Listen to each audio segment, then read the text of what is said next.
Welcome à tous. Un important avertissement bienveillant et positif. Avant que vous ne regardiez ou n'écoutiez cette vidéo masterclass partie 1 sur le quotient intellectuel avec Nathalie Boisselier, qui a enseigné la passation du test de quotient intellectuel en université, et que les auditeurs d'Intensément, le podcast qui veut tout savoir sur les hauts potentiels intellectuels, HPI, surdoués, ES et compagnie, connaissent bien, puisque cette psychologue doctorante et chercheuse a déjà collaboré à plusieurs épisodes et que je la cite très souvent. Le quotient intellectuel, donc, c'est un peu comme le loup. Il y en a qui savent que c'est un mammifère, un canidé de l'espèce Canis lupus, et qui aiment à comprendre et à étudier son comportement ou sa biologie pour savoir exactement ce qu'il en est, et puis d'autres qui pensent que le loup va manger leur grand-mère déguisée en petit chaperon rouge. Ici, nous allons faire avec Nathalie Boisselier de la vulgarisation scientifique, puisque le quotient intellectuel et sa mesure sont des domaines développés depuis plus d'un siècle par des scientifiques qui font avancer les connaissances à travers des recherches, études, démarches et protocoles bien définis, détaillés et contrôlés avec un maximum de rigueur. Si jamais donc vous auriez une envie irrépressible, irrésistible de faire un commentaire pour clamer que le QI ne mesure rien, que les loups-garous existent, que le haut potentiel émotionnel aussi, et qu'Albert Einstein était en réalité un enfant indigo, je vous invite premièrement à regarder cette masterclass avant de commencer, ce qui serait somme toute logique, et deuxièmement, s'il vous plaît, posez votre commentaire sous la vidéo du monde de Narnia, ici, dont je mettrai le lien, et sous laquelle vous pourrez, je l'espère, trouver un écho plus favorable. Je vous en remercie intensément. Bonne visionnade et bonne écoute pour celles qui la suivront en audio. Nathalie Boisselier, re-bienvenue sur Intensément Podcast. Est-ce que tu pourrais te représenter pour les personnes qui ne te connaissent pas ? Ok, je suis psychologue et psychothérapeute. J'exerce en cabinet libéral à Nice avec une spécialité, mais pas que. Je reçois que des adultes, mais pas mal d'adultes HPI.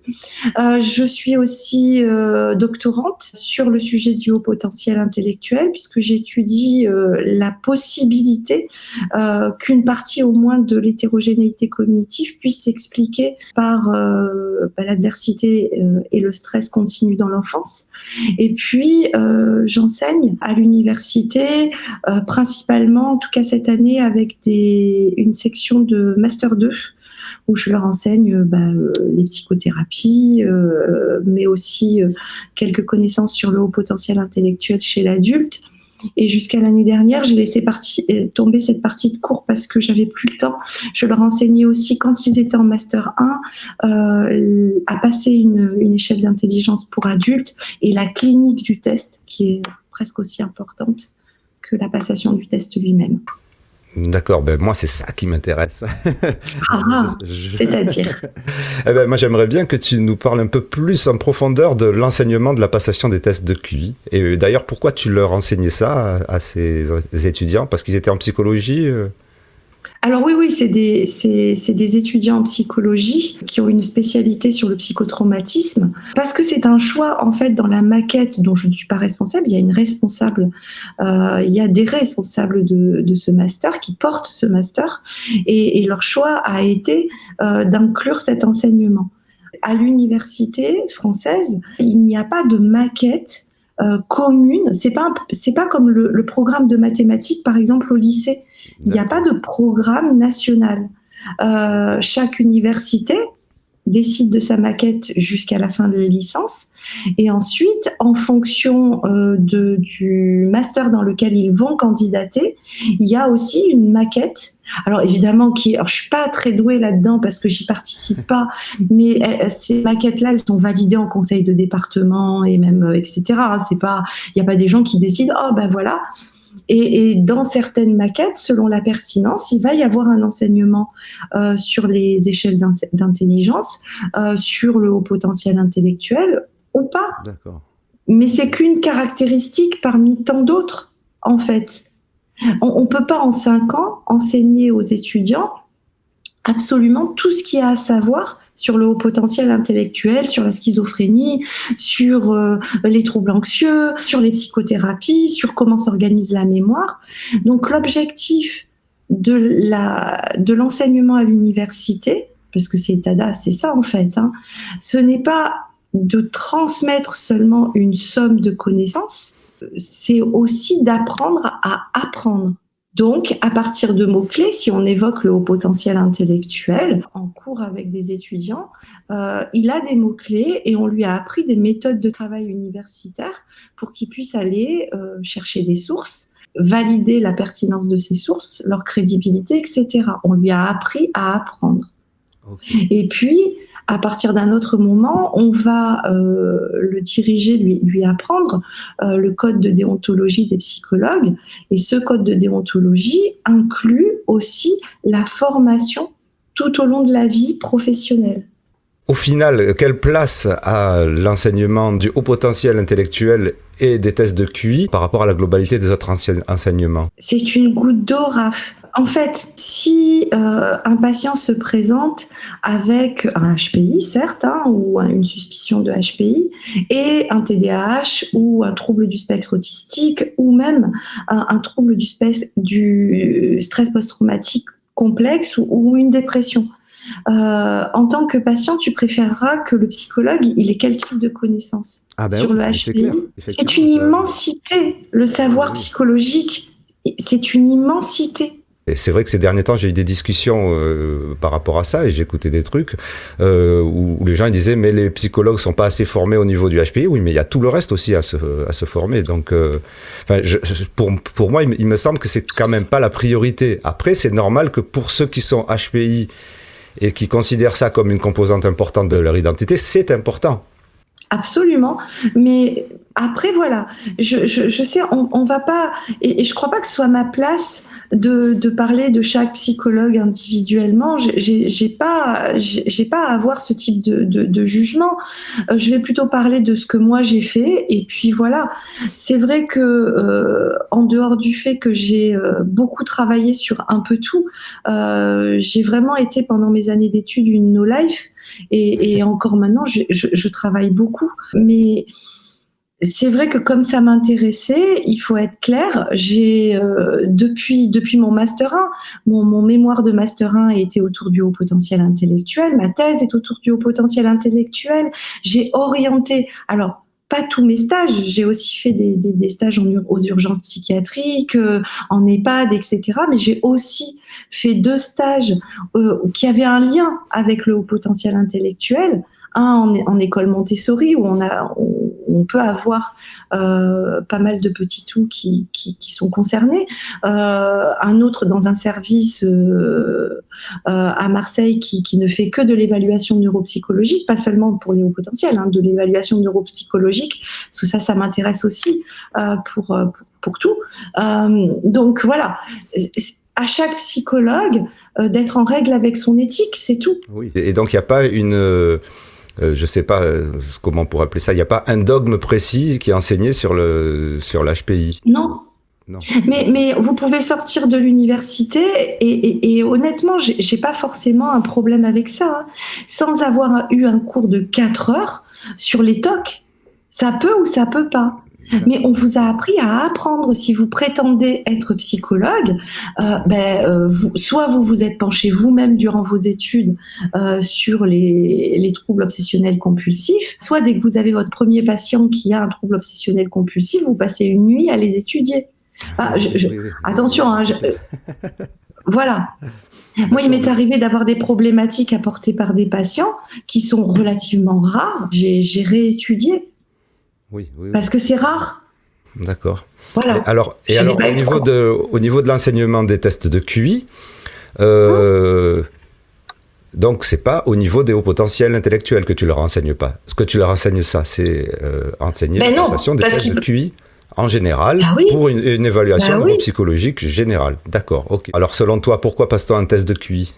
La première chose, c'est que quand on passe normalement, effectivement, un adulte. Ah oui.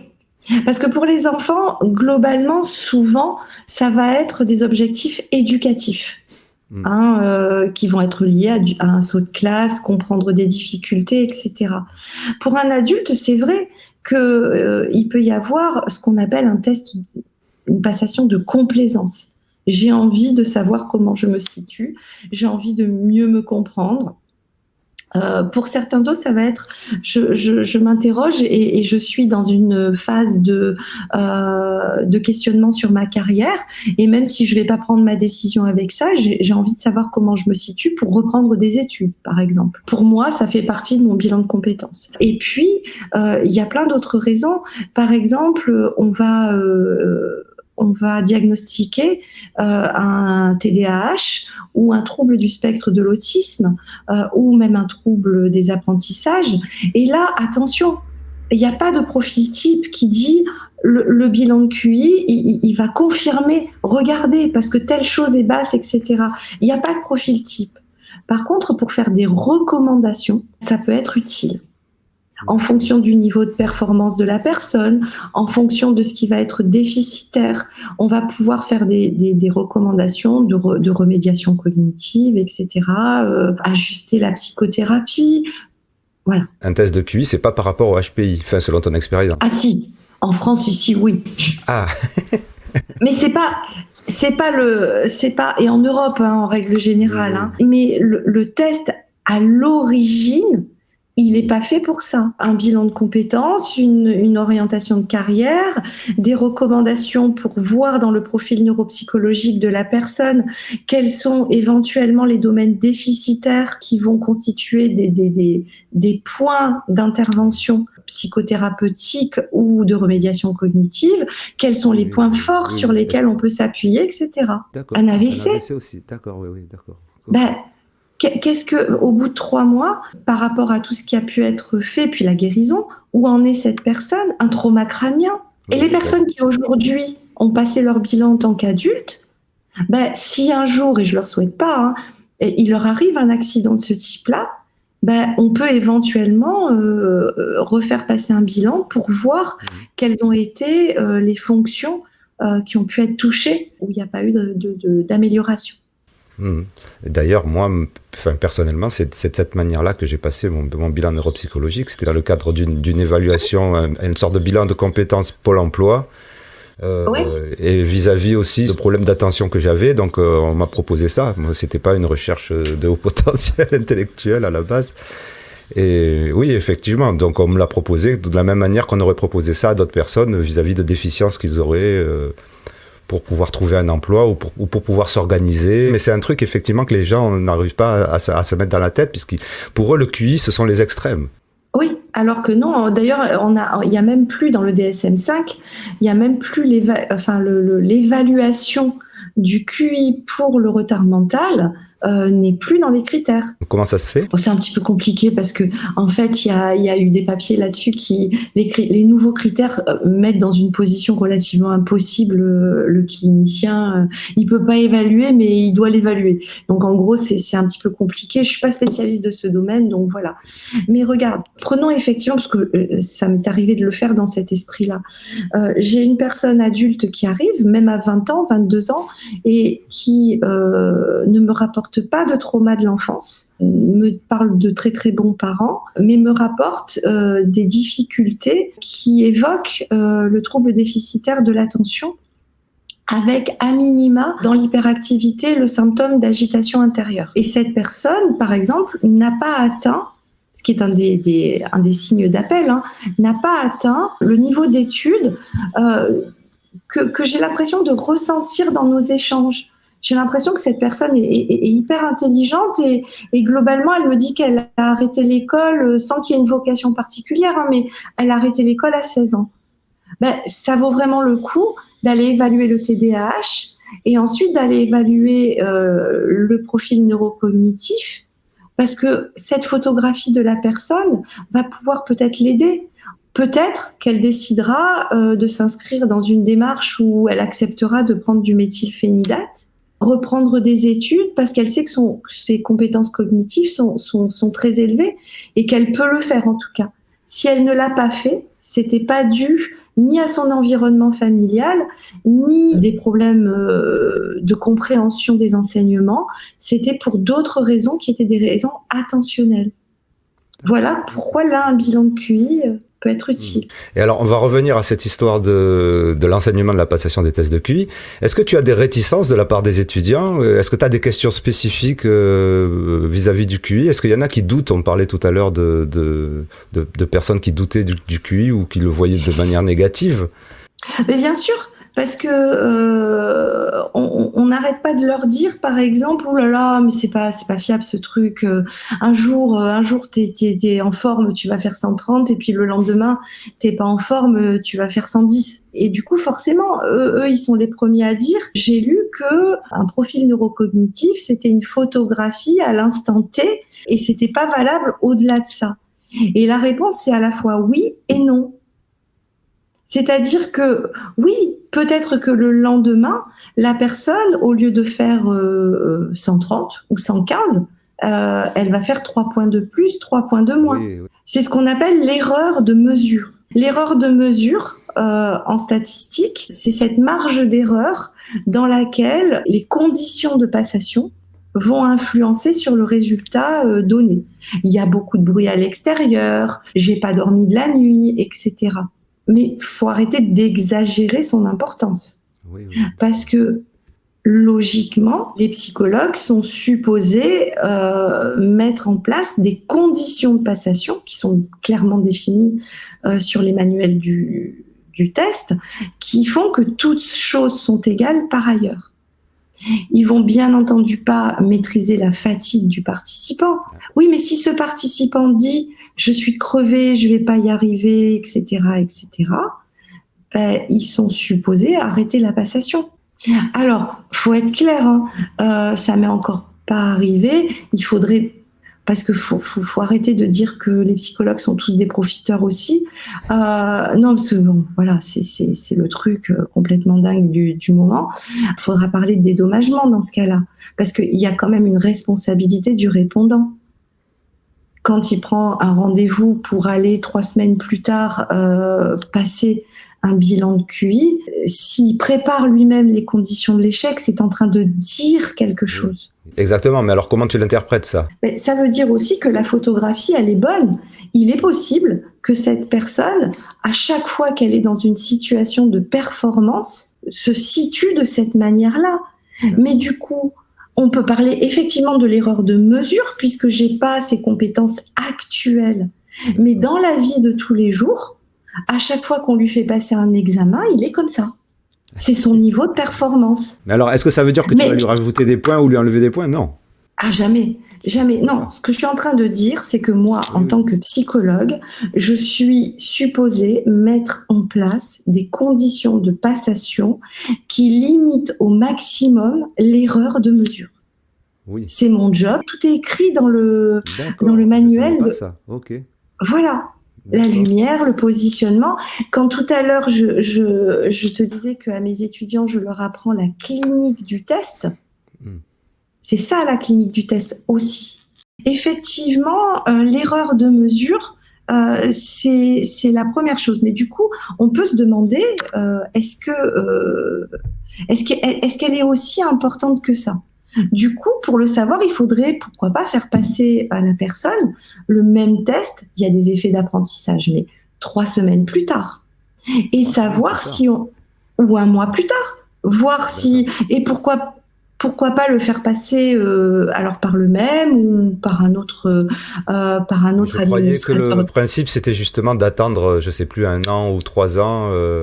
Mais les chercheurs, eux, quand ils font des études, quand ils étudient les qualités psychométriques d'un instrument, eux, ils vont tester la fiabilité, test, retest. Ça fait partie des choses qu'on va tester. On le fait pas, évidemment, dans la pratique clinique, mais vu que la question se pose dans la pratique clinique, les chercheurs vont aller le chercher. Faut pas confondre la variabilité interindividuelle, c'est-à-dire qu'est-ce qui peut expliquer les différences de niveau de performance intellectuelle entre les gens, et qu'est-ce qui peut expliquer les écarts, la dispersion à l'intérieur de mon propre profil. ou du propre profil d'un répondant. Donc, en tout cas, les études qui ont étudié la fiabilité test-retest des échelles de Wechsler disent les résultats sont bons. Ce test est fiable. Il y a une bonne invariance des scores entre les deux passations. Même à un âge, genre même à l'adolescence. Mais ça, c'est encore autre chose. Alors oui, parce que du coup, quand on travaille sur la fiabilité test-retest, ça va être quelques semaines. Et c'est les qualités la psychométrique. On peut aussi se demander, cette fameuse erreur de mesure, si du coup, cette personne, elle passe un autre test d'intelligence. Est-ce qu'elle va se situer à peu près pareil ? D'accord, oui, ça c'est intéressant. Et par exemple, si je lui fais, si c'est pas fiable mon truc, quand je lui fais passer une échelle de Binet, par exemple, de Stanford Binet, quelqu'un qui a 100 va être à 130, quelqu'un qui a 110 va être à 80, etc. Là aussi, il y a de très très bonnes corrélations entre les différents tests de QI validés, les tests neurocognitifs validés, et du coup, il y a ce qu'on appelle une bonne fiabilité concurrente. Fichtre. Après, est-ce que c'est stable au cours de la vie ? Et je crois que l'erreur souvent, c'est d'oublier de quoi on parle, d'oublier la mesure elle-même. Le QI est un rang dans une population de référence.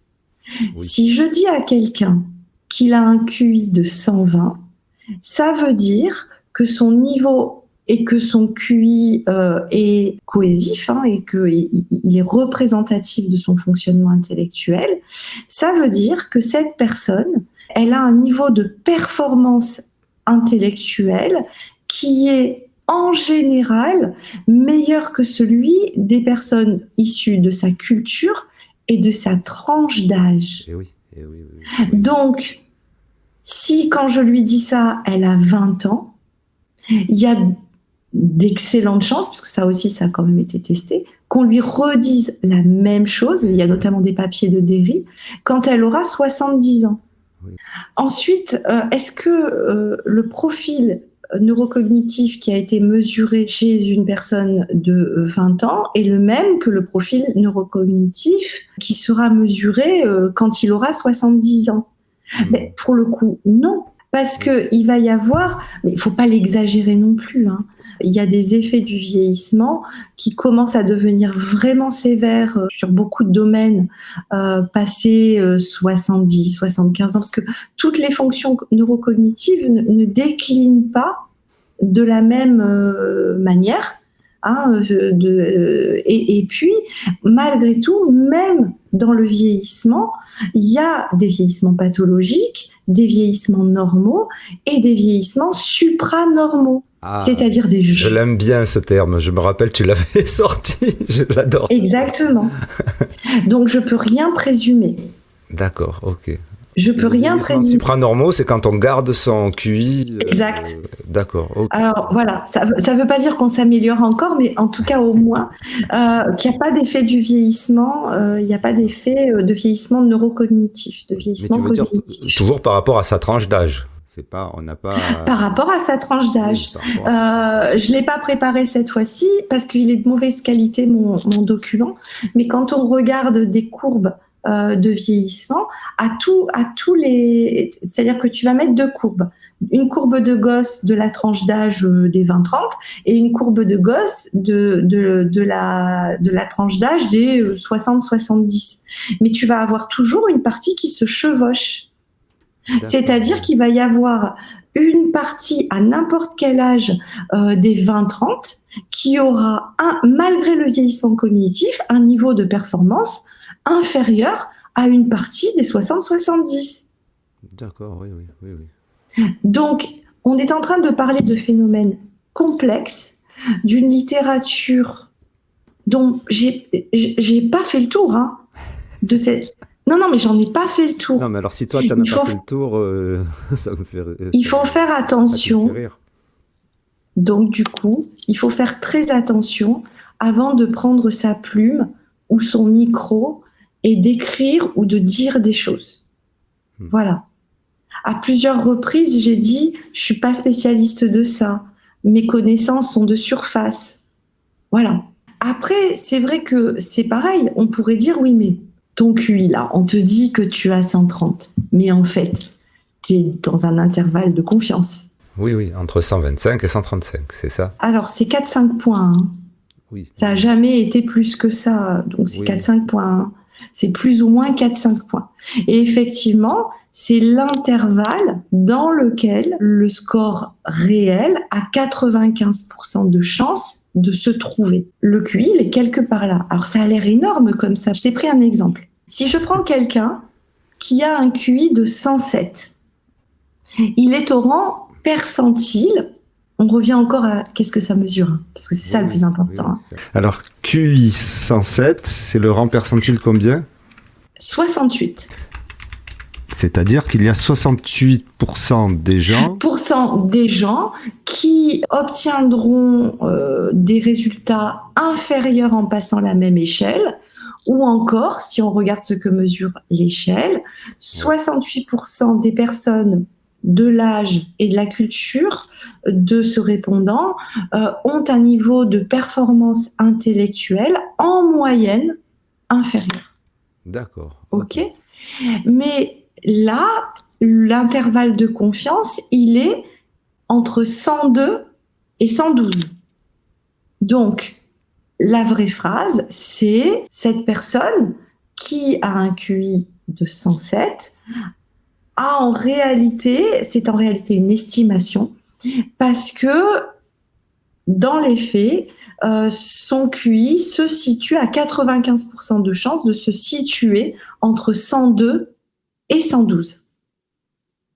Alors 102 et 112, c'est beaucoup, parce que à 102, le rang percentile, c'est 53. À 112, le rang percentile, c'est 79. C'est pas pareil, effectivement, si on me dit que mon niveau de performance, il est meilleur que 53% des gens, ou que mon niveau de performance, il est meilleur que 79% des gens. Alors oui, ça pose un gros problème.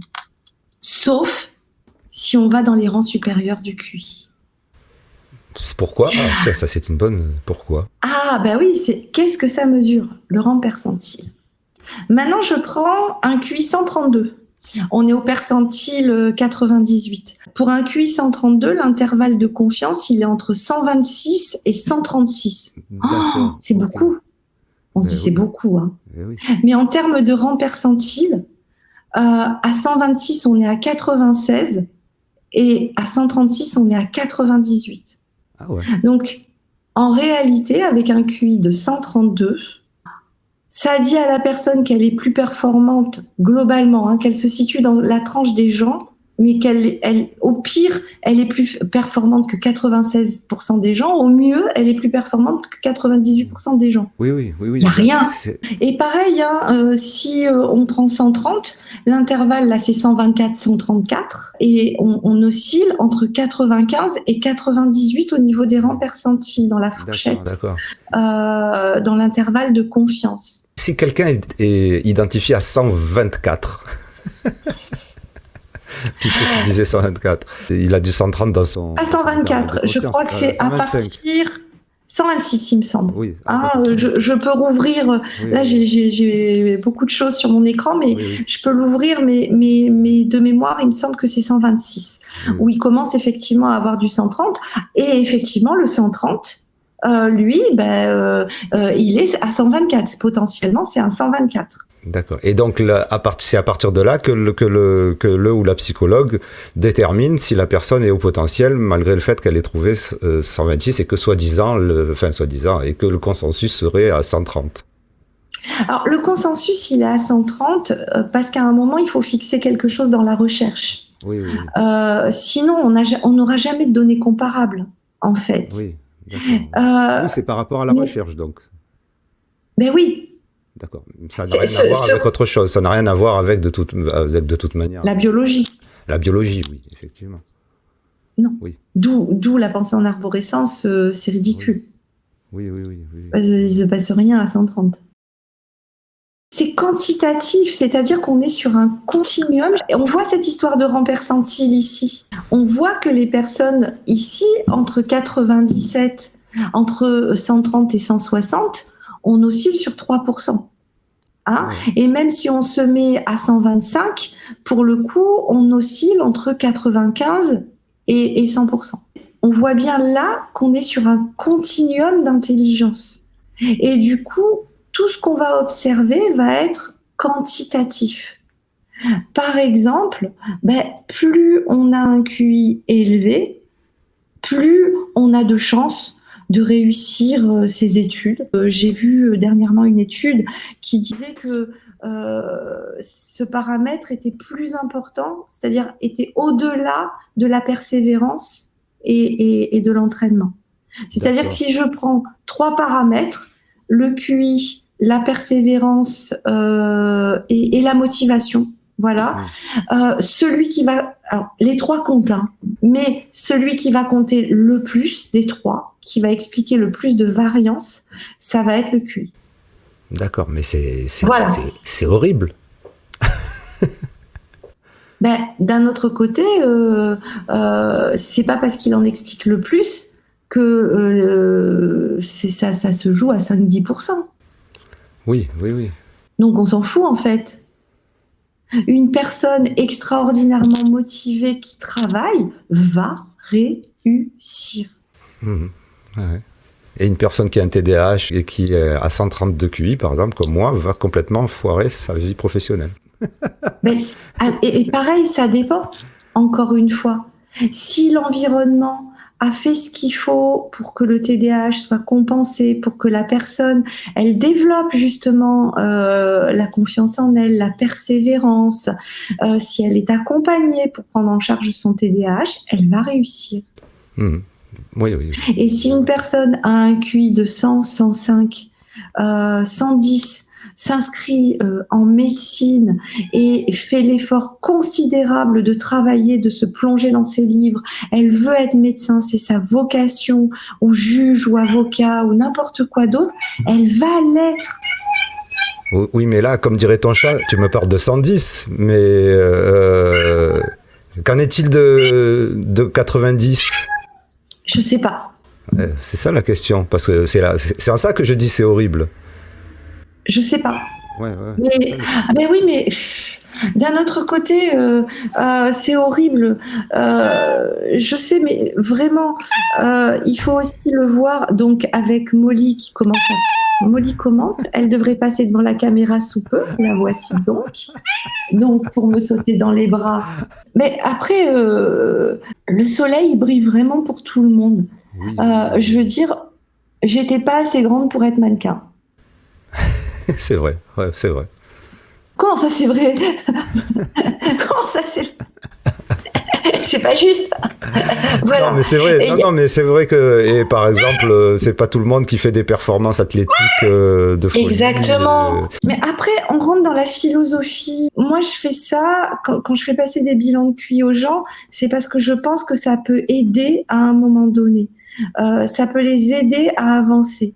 Si je pense qu'ils ont d'autres problèmes à régler d'abord, parce que ça les fera plus avancer de résoudre certaines problématiques de l'enfance ou liées, voilà. J'hésite pas une seule seconde à le leur dire et on travaille les choses dans l'ordre. Donc, faut sortir après de plein de considérations qui sont liées à chacun. Il y a des gens qui ont le droit de penser qu'on ne devrait pas mesurer ça. Il y a des gens qui ont le droit de penser que c'est idiot de se réunir parce qu'on a un QI supérieur à 130. Je sais pas. Est-ce que c'est intelligent de se réunir par affinité politique, religieuse, orientation sexuelle, etc. Les gens ont envie, aiment bien être de temps en temps, en tout cas, se réunir sur quelque chose qu'ils ont en commun. Et encore une fois, j'ai pas à en débattre. En tant que psychologue, je note que c'est courant. Oui. L'essentiel, c'est qu'ils soient droits dans leurs bottes et qu'ils soient pas élitistes et qu'ils comprennent bien qu'on a, encore une fois, jamais rien mesuré de leur valeur humaine, en fait, avec ce test. Ça, c'est bien. Voilà. Ça. Mais alors donc, on a mesuré si des gens sont contents qu'est-ce qu'on a mesuré? Normalement, je t'ai donné une figure doit s'intituler la figure 5.1, qui est extraite du manuel d'interprétation de la Weiss 4, mais cette figure-là, quasi à l'identique, on la retrouve dans tous les manuels du monde, puisque l'échelle, elle a été étalonnée dans plein de pays du monde, et que vérifier la structure factorielle de l'échelle, ça fait partie des travaux de recherche qui sont relativement courants. D'accord. Alors pourquoi est-ce que je ne comprends absolument rien à ce tableau? Et voilà. Regarde bien. Sur la droite, tu as le nom de tous les subtests qui t'ont été administrés quand tu as passé ta Weiss 4. Oui, sachant que c'est pas un test par subtest. Ah, il y a plusieurs questions. Oui, il y a une vingtaine de questions. Non, mais il faut préciser, les gens sont pas forcément au courant de ce que c'est. En fait, on va commencer par le tableau bleu. Tableau bleu. Ok, ah oui. Voilà. Donc, en fait, de quoi va se composer l'échelle d'intelligence, et ça va permettre de répondre petit à petit à la question des différences intra-individuelles et des phénomènes de régression vers la moyenne qui peuvent avoir été observés. Quand une personne va aller passer un bilan de QI, pour ce qui concerne en tout cas la Weiss 4, c'est-à-dire l'échelle d'intelligence pour adultes qui s'adresse à des personnes entre 16 et 80 ans à peu près, on va lui administrer un petit nombre d'épreuves, en fait, de tâches. Chacune de ces tâches comporte différentes questions qui vont augmenter en difficulté. D'accord, oui. Plus on avance, plus la difficulté dans un même subtest, dans une épreuve, va augmenter. Dans la deuxième partie, nous rentrerons plus en détail dans ces tableaux que nous allons décortiquer, ça promet. Et si vous voulez donc progresser dans votre connaissance, c'est là. J'espère que vous avez apprécié. Vous pouvez faire tout le tralala qu'il faut quand on apprécie. Je vous en remercie. Portez-vous bien, intensément. C'est le podcast Divergent.